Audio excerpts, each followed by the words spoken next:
Honestly, what percentage of your current energy is being spent making sure something that is already over never truly ends? This is not a question about willpower or morality or regret. It is a question of pure psychological calculus. The quiet, persistent exhaustion we feel is not born from the loss itself, but from the deliberate daily choice to resist the reality of that loss. It is the cost of fighting a battle that, biologically, you cannot win. Think about the silence in your home after a long, difficult conversation has finally ended, but the echo of the words still vibrates in the air. The physical conflict is over, but the internal argument rages on. This is where most of us live in relation to letting go. We believe the core pain is the absence, the missing person, the failed dream, the lost identity. But the truth is, the true core pain is the energy expenditure used to keep the ghost of that reality alive. It is the constant, minute-by-minute expenditure of cognitive resources, pouring effort into maintaining a fantasy that the world around you has already discarded. We are not weak, we are simply exhausted. This exhaustion manifests in a distinct emotional numbness. We become subtly anhedonic, not because we are depressed in the clinical sense, but because the central nervous system has diverted all its resources to defending the past. If your brain is using 70% of its processing power to argue with reality, to replay, to rationalize, to rehearse alternate endings, there is simply not enough computational resource left to process the subtle cues of joy, novelty, or present-day pleasure. We mistake this neural exhaustion for a lack of feeling, but it is, in fact, a hypersaturation of feeling directed entirely toward the past. This is the first quiet paradox of emotional entanglement. The harder we cling, the less capacity we have to feel anything new at all. The past is not just haunting you, it is actively siphoning your vital energy from the present moment, resulting in that dull, hollow ache that defines modern detachment. The deeper issue, the core emotional pain we are touching upon, is the fear of the identity gap. We don't fear the loss of the external object, the relationship, the job, the city, as much as we fear the sudden, blinding realization that the version of you that existed within that context is now obsolete. Who are you if you are not the partner in that relationship? Who are you if you are not chasing that specific goal? The identity we built around that attachment feels like the foundation of the self.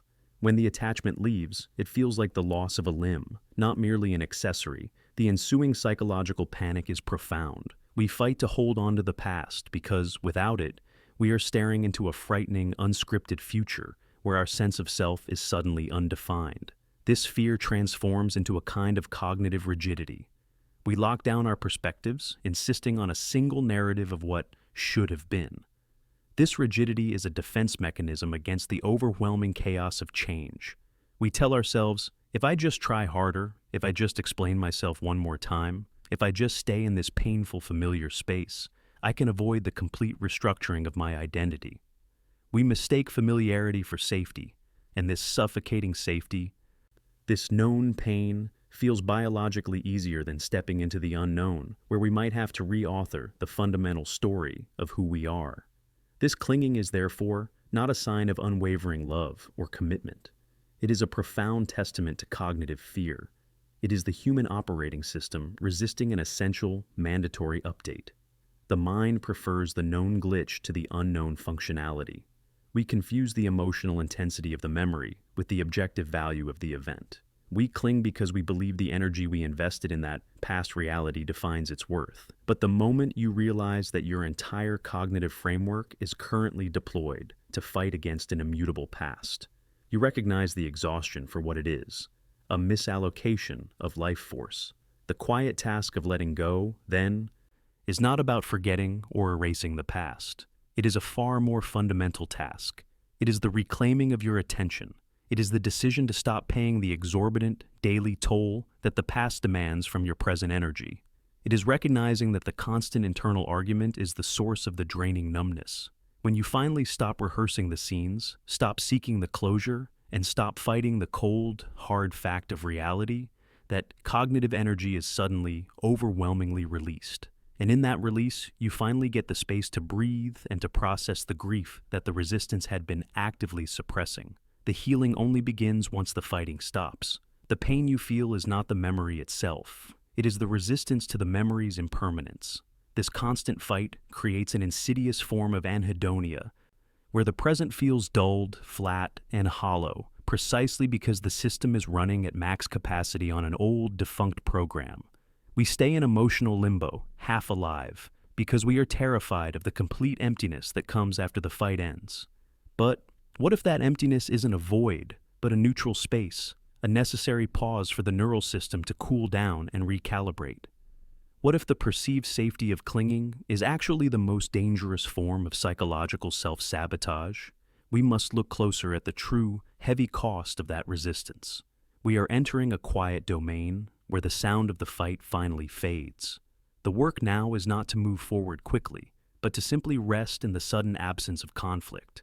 The reality of psychological entanglement rarely announces itself with sirens or explosions. It begins subtly, usually in a quiet moment when you feel the physical weight of something invisible. Imagine a scene familiar to so many of us who have spent too long in the shadow of a past relationship or a failed ambition. It's 2 a.m. The city outside Portland is settling into a damp, muted silence. You are sitting at your kitchen table, the only light source a pale, anemic glow from the screen of your phone. You're not scrolling through social media or consuming news. You are engaged in a far more draining, self-imposed ritual: the rehearsal. The phone screen is blank, perhaps an old text thread still visible, but the true action is happening entirely inside your mind. You are meticulously, obsessively, rerunning a specific argument from months ago. You are not remembering, you are reenacting. You are trying to find the one perfect sentence, the one precise articulation that, if you had only delivered it then, would have fundamentally altered the timeline. You feel the familiar surge of adrenaline, the quickening of the breath, the heat rising in your chest, all generated by a script that has already been acted out, concluded, and filed away by the real world. The cinematic quality of this internal moment is in the detail of your posture. Your shoulders are hunched forward, not in warmth, but in defense, creating a physical barrier between your chest and the cold reality of the room. Your jaw is slightly clenched, a subtle, constant tension held in the muscles of your face, a residual holding pattern from an emotional environment that required you to be constantly braced for impact. The muscles in your back are tight, not from physical labor, but from the invisible, unyielding pressure of carrying the weight of potential, the weight of what might have been if you had been smarter, or kinder, or tougher. This isn't just remembering, this is the debt of attention. Every second spent on this internal replay is energy stolen directly from the present moment. You are paying a colossal daily toll to a memory that has no power over your current reality, except the power you willingly assign it. You are, quite literally, giving your most precious resource, your consciousness, to a dead scene. The metaphor we need here is not the water slipping from the hands, which is too poetic and passive. The MindRabbit metaphor is more clinical: the cognitive anchor. Imagine your life as a vessel moving slowly down a river, your river of time. The river is moving, the water is flowing, and everything around you is transitioning. But years ago, you unknowingly dropped a heavy, rusty anchor into a past event. Now, the river is flowing forward, but your vessel is stuck. It strains against the current, the rope taut and humming with tension. That constant tension, that audible hum, that is the low-grade anxiety, the pervasive anhedonia, and the chronic fatigue you feel. You are not fatigued because the day was hard.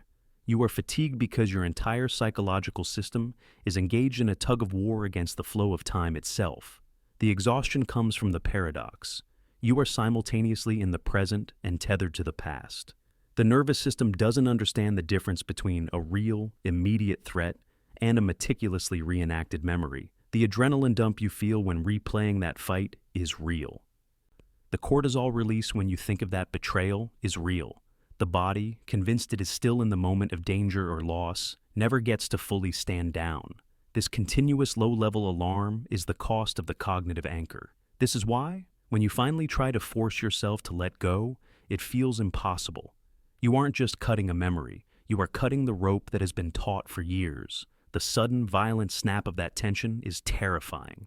The boat lurches forward, and for a moment, the world is dizzying and unmoored. This momentary disorientation is mistaken for destruction. Your brain says, "Danger, you are adrift, go back, pick up the anchor again." This is the moment most people retreat back to the familiarity of the known pain, mistaking the agonizing pull of the rope for a necessary connection. The cinematic shot closes in on your eyes at the kitchen table. They are tired, but they are also searching. They are not looking forward. They are performing a frantic internal search for the one piece of evidence, the one missing link, that will finally justify the years of holding on.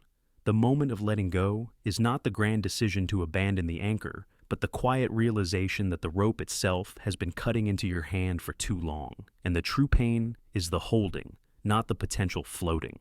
The first step is simply to notice the raw, red friction on your palm. This is the state of pre-release, a state of profound, invisible exhaustion where the fight to hold on costs infinitely more than the thing you are trying to hold. The resistance to letting go is often rationalized as emotional depth or loyalty.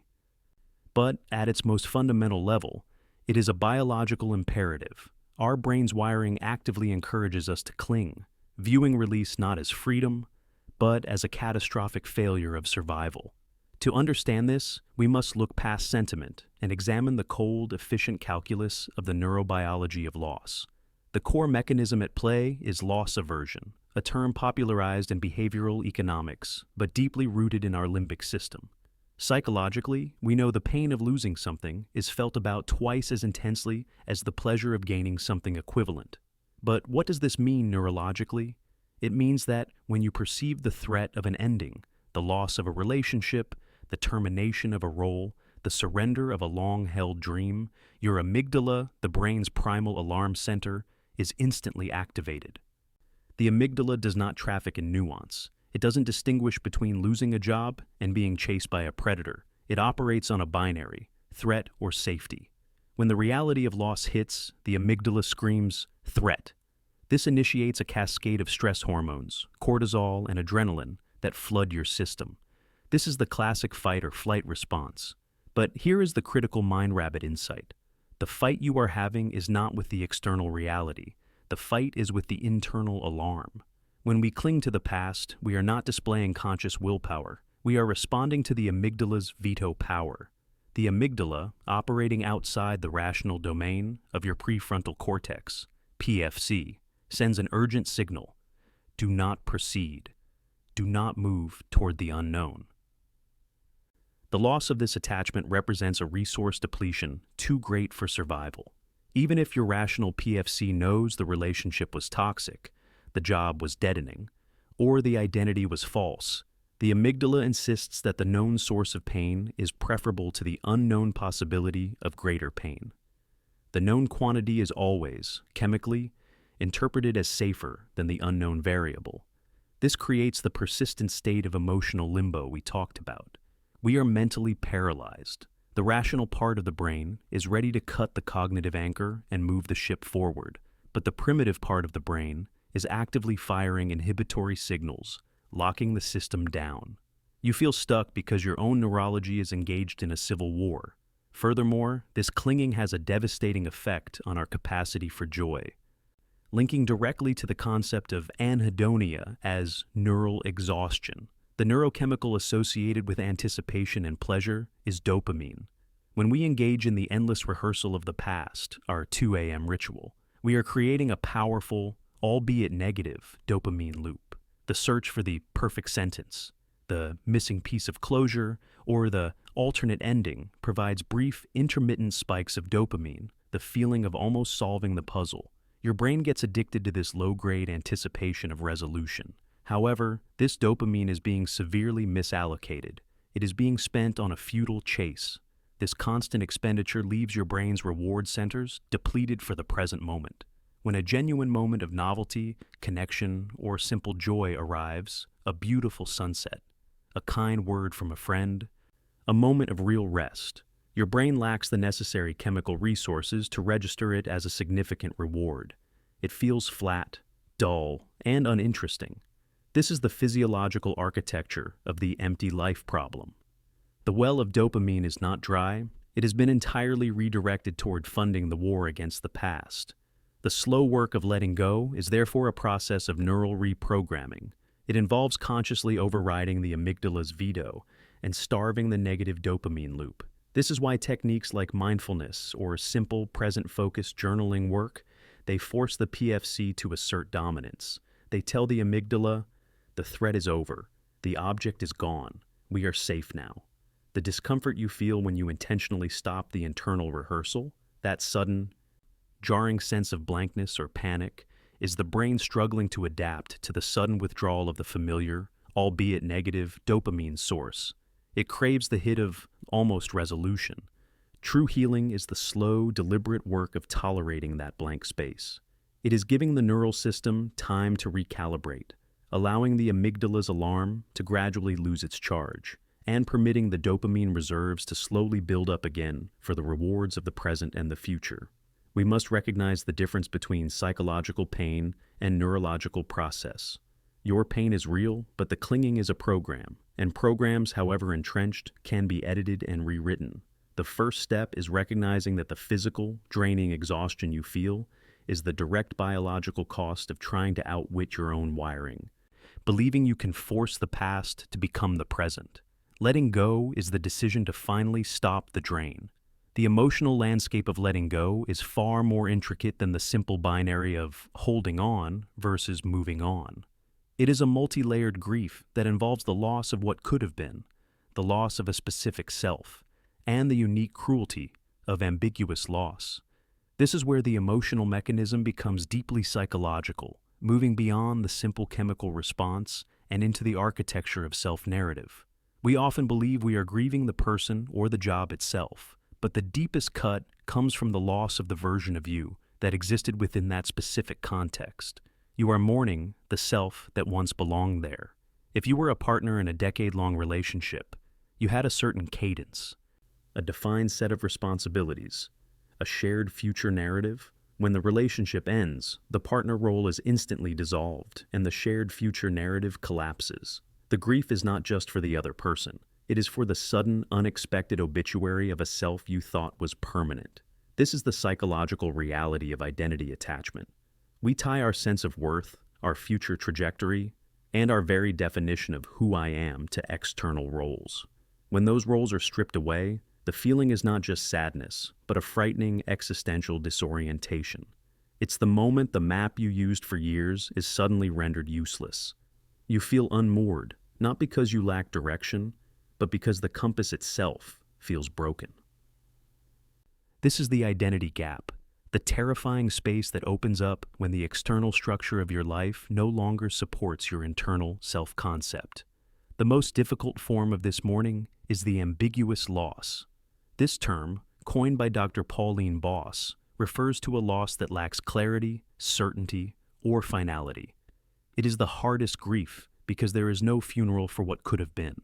We often experience this when relationships end without explicit closure, when a dream fades rather than exploding, or when a person is physically present but emotionally absent. The mind, craving coherence and narrative completion, cannot process this half-gone, half-present reality.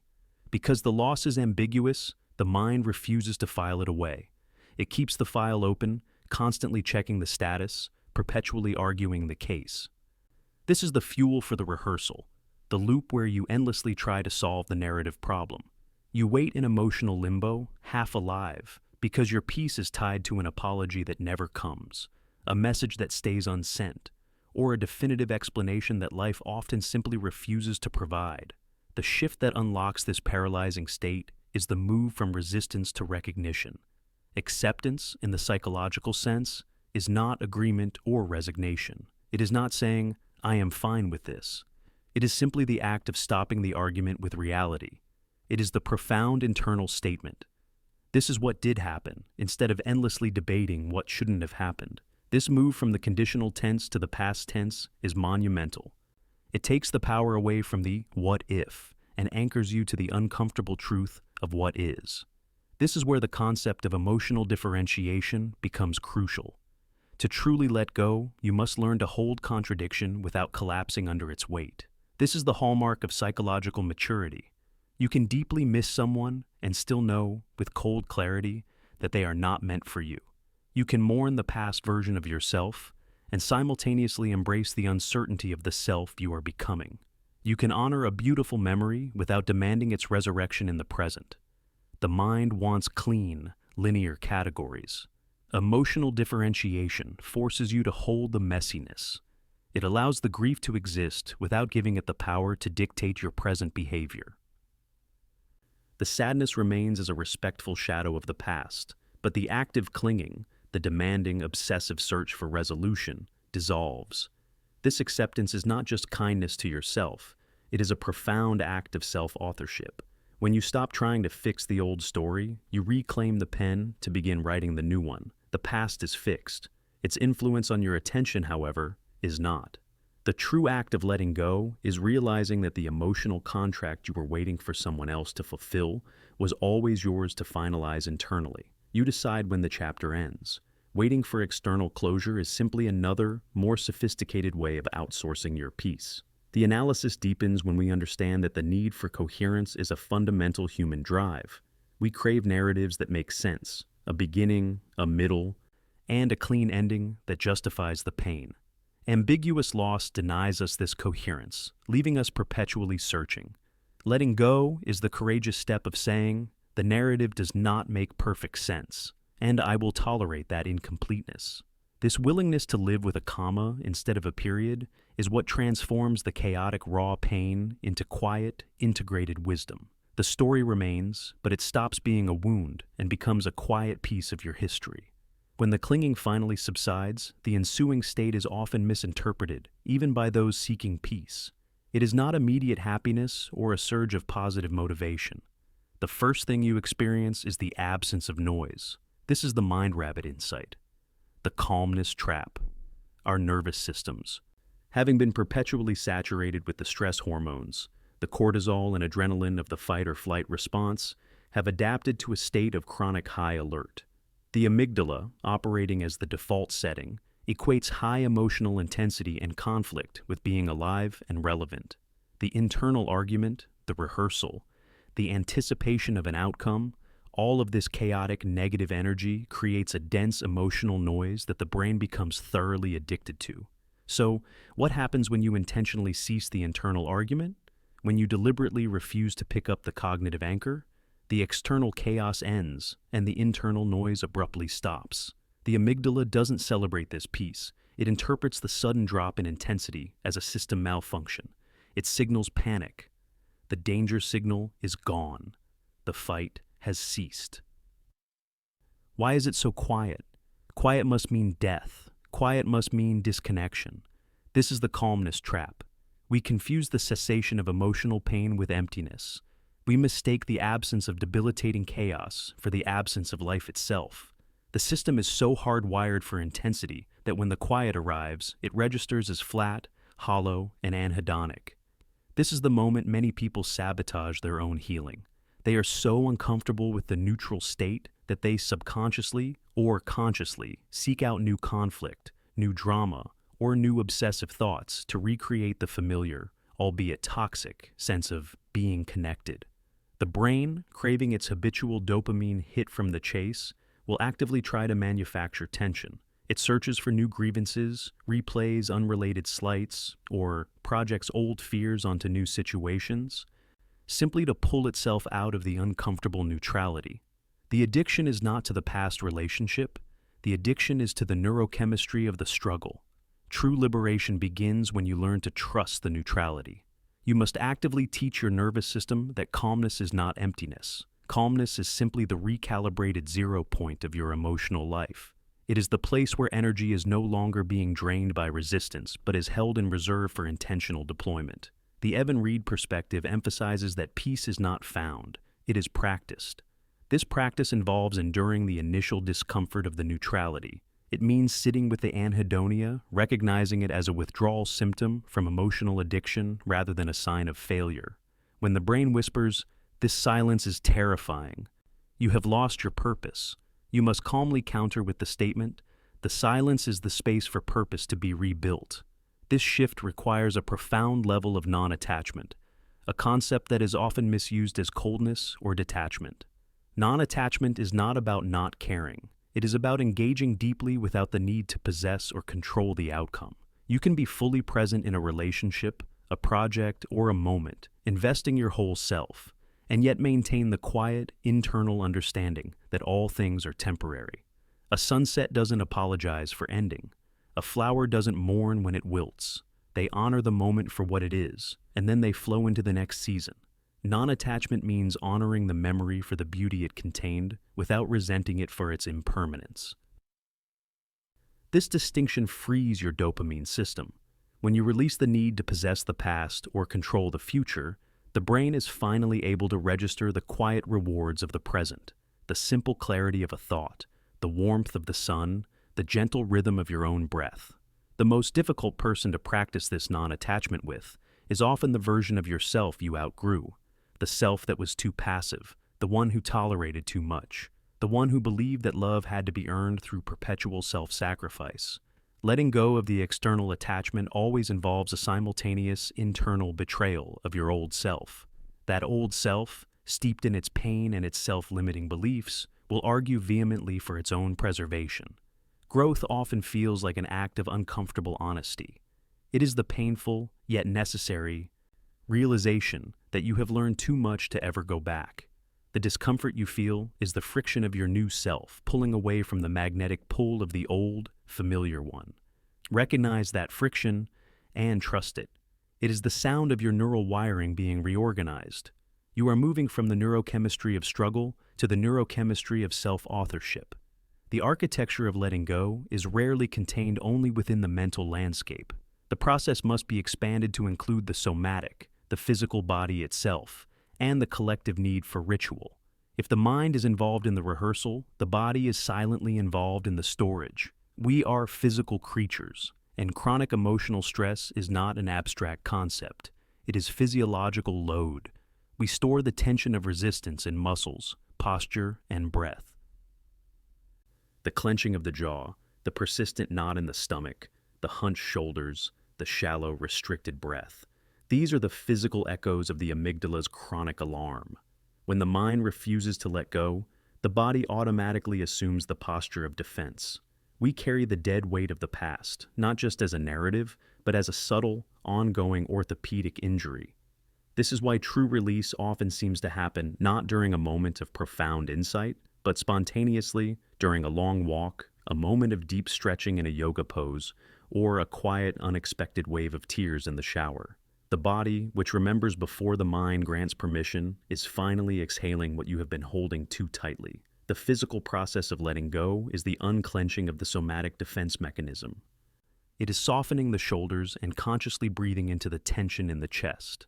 It is a biological release of the stress hormones that have been stagnant in the system. Letting go, therefore, is an act of somatic trust. You must trust that the body, in its wisdom, will release the stored trauma when the cognitive fight finally ceases. When you stop feeding the old narrative, the physiological need to defend against it diminishes. The body's capacity for healing is unlocked when the mind's need for control is suspended. Furthermore, humans crave symbolic closure. Throughout history and across cultures, we have created rituals for release. Funerals, farewell ceremonies, burning letters, or tossing items into a river. These are not random traditions. They are essential psychological tools designed to teach the brain a non-negotiable truth. Something has ended. The human psyche needs a definitive physical or symbolic act to officially signal the amygdala that the threat has passed and the file can be closed. When external clarity or ceremony is denied, as is often the case in ambiguous loss, we must create our own rituals. These small, quiet acts serve to reprogram the subconscious, giving it the necessary physical evidence that the story is truly finished. You can write the final, detailed, honest letter to the person, not to send, but to burn, symbolically dissolving the words you held inside. You can perform a physical walk in a space you once shared, deliberately walking the path alone, reclaiming the geography of the past as your own present territory. You can take an object that represents the attachment, not necessarily the most valuable, but the one that carries the most emotional weight, and bury it, or place it in a location that signifies distance, teaching the visual and spatial parts of your brain that the connection is now geographically and emotionally contained. These rituals work because the mind needs a marker. It needs a tangible sensory event that says, this is the final period on the sentence. Without this marker, the brain defaults to the comma, the constant state of to be continued. By engaging in a self-authored ritual, you are asserting your self-authorship over the narrative's conclusion. You are no longer waiting for the external world to grant you permission to be done. You are granting yourself the necessary, quiet dignity of finality. This expanded view of letting go, encompassing the somatic release and the psychological ritual, is an act of profound integration. You are moving the concept from an intellectual idea to a lived bodily experience. It is recognizing that the chaos you seek to organize cannot be organized merely by thought. It must be organized by action and release, allowing the body to finally drop its shield and the mind to accept the finality of the physical symbol. The resistance to this somatic release is often an unconscious fear. If I let go of the physical tension, I will lose the last remaining connection to the person or the pain. But the opposite is true. By releasing the stored tension, you are not erasing the memory. You are merely stripping the memory of its crippling emotional charge. The memory transforms from a persistent, painful warning signal into a quiet, integrated piece of your personal history. The quiet path toward recovery is not a dramatic sprint toward happiness. It is a slow, methodical practice of neural rerouting, a gentle guidance toward what is present, rather than a forceful rejection of what is gone. The focus shifts entirely from fixing the past to optimizing the present. The most effective practice for this rerouting is the conscious application of emotional extinction. As noted earlier, neurons that fire together wire together. Every time you replay the painful scene, every time you fuel the resentment, you are strengthening the neural circuit of attachment and suffering. Emotional extinction is the intentional act of starving that circuit. This is not a violent action. It is a passive withdrawal of resources. When the memory or the surge of anxiety hits, that familiar magnetic pull to rehearse, you do not fight it. Fighting only strengthens the circuit. Instead, you practice the MindRabbit technique of observing without clinging. When the wave of nostalgia or sadness arrives, you acknowledge it with a quiet, non-judgmental awareness. Ah, here is that memory again. Here is the surge of regret I felt last week. You do not dive into the narrative. You do not analyze it. You simply label its return and allow it to pass. You are teaching your brain a new fundamental truth. Emotion is temporary. It is not a command. It is a weather pattern, not a permanent climate. The goal is to interrupt the reward system attached to the obsessive thought. The brain is used to the momentary dopamine hit of almost resolution. By observing and letting the thought dissolve without engaging in the chase, you deny the circuit its reward. Over time, the neural pathway weakens. The memory remains, but the emotional charge, the suffering, begins to dissolve. This is the slow, quiet miracle of human resilience. Another essential rerouting technique is the transformation of the guiding question. For too long, you have been asking, why did it go?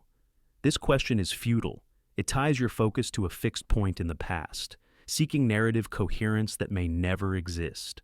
The practice of recovery involves consciously shifting your focus to the present future.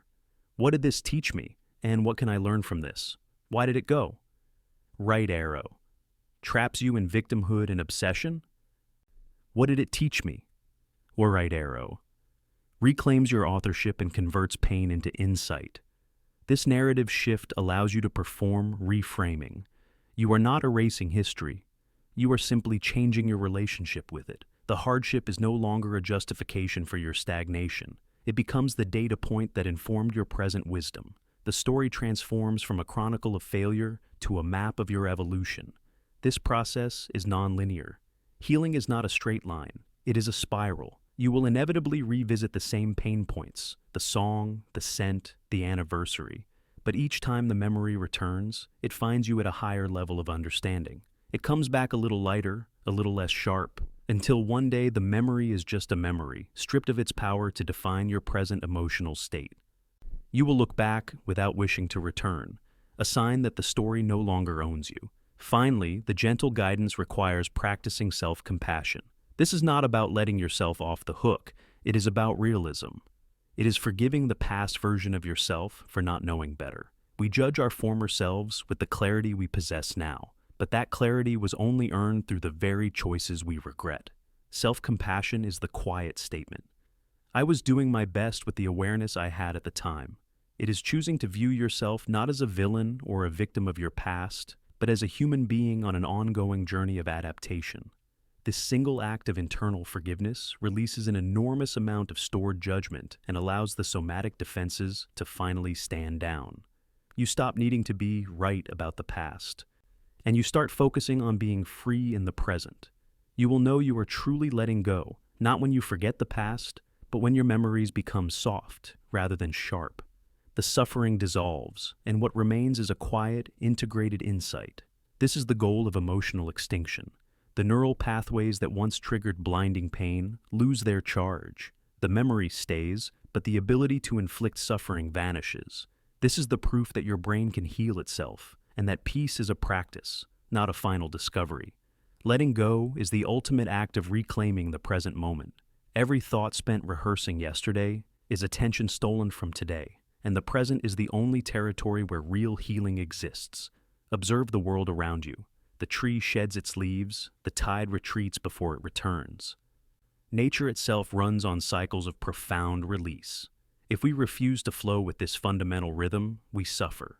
If you hold desperately on to summer, you miss the quiet, golden beauty of autumn. The hardest, most dignified realization in this process is that closure is not something others give you. It is something you decide to create within yourself. Waiting for the external apology, the perfect explanation, or the message that stays unsent is merely tying your peace to someone else's awareness. Letting go means releasing that expectation entirely. It is the unilateral declaration. Even without your words, even without perfect sense, I choose to heal now. Many fear that by letting go, they will lose the essence of what mattered, the love, the meaning, the beauty. But it is the opposite. You keep the essence of what mattered, stripped of its pain. By processing the experience instead of resisting it, the raw injury converts into quiet insight. The event itself does not vanish, but it transforms from a wound into a piece of your emotional intelligence.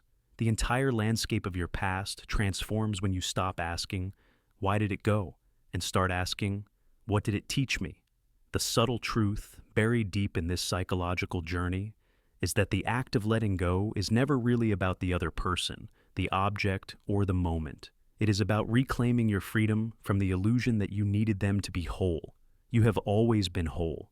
You just forgot for a while, temporarily outsourcing your sense of completion. There comes a point, quiet and invisible, when you stop trying to go back and instead begin to walk forward. Even if your steps are trembling, you stop asking if you did something wrong and start realizing that not everything broken was yours to fix. That moment of internal surrender is when letting go turns into liberation. The human mind hates uncertainty. It craves narrative closure, but life is full of commas, not periods. We carry half-finished stories inside us, sentences that will never end the way we imagined. And yet, in that unfinishedness, we find the crucial space to grow. When something leaves your life, it doesn't just take something from you, it frees space for something you haven't yet met. So, if you are standing in the liminal space between what was and what's next, take a deep somatic breath. You do not need to rush healing. You do not need to have it all figured out. Just trust the release. Trust that what is leaving is making room for what is meant to arrive. One day, you will look in the mirror and see the version of yourself who finally learned to stop reaching for what is gone. You will see someone lighter, someone freer, someone finally at peace with the flow of things. This person is not perfect, but they are real. They have stopped performing healing and started living it. Because that is what letting go truly is. Not the end of love, but the beginning of peace. It is the choice you make every morning to set down what is too heavy and to walk forward, unburdened, into the difficult but profound freedom of the present.